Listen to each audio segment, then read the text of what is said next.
ননদকে দিয়ে উনুনে বসিয়ে রান্না করালাম। দেখো কত মশলা নিয়েছে, আদা বাটা, রসুন বাটা, পেঁয়াজ বাটা, মাংস, এখানে মাংস প্রায় 1.5 কিলো মতো আছে, হলুদ গুঁড়ো, লঙ্কা গুঁড়ো, ধনে পাতা, নুন আর টমেটো কুচি, আর আছে টক দই, আর লঙ্কাও মিক্সিতে বেটে নিয়েছিল, তোমরা চাইলে কুচিও দিতে পারো, আর আছে পেঁয়াজ কুঁচো। এবার চিকেনটার মধ্যে আমি বেটে রাখা মশলাগুলো একে একে দিয়ে দেবো, মানে আমি না, ওই দিচ্ছে।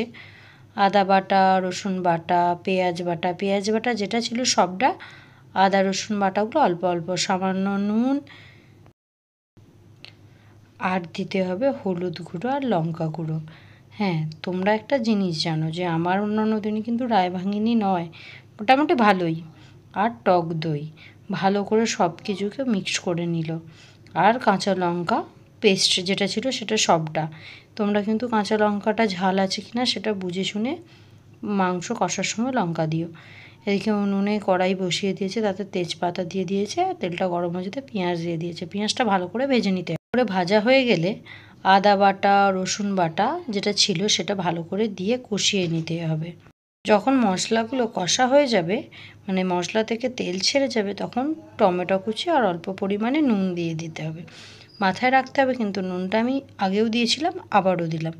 মশলাটা যখন কষানো হয়ে যাবে আর তেল ছেড়ে যাবে, ম্যারিনেট করা চিকেনটা আমি ঢেলে দিলাম। তারপরে এটাকে ভালো করে কষিয়ে নিতে হবে। এতে কিন্তু আমি অল্প, মানে একদমই জল দিইনি, ওই মাংসটা যাতে ম্যারিনেট ছিল তা থেকে ধুয়ে জলটা দিয়ে দিয়েছি। এবার এটা আস্তে আস্তে যত কষাবে এখান থেকে জল বেরো হবে, তাতেই সিদ্ধ হয়ে যাবে, যেহেতু এতে দই দেওয়া আছে। তারপর এই দেখো, আমি কিন্তু এখানে একটুও জল ইউজ করিনি, সমস্তটাই এই দইয়ের জল আর বাকি মশলাপাতির জল।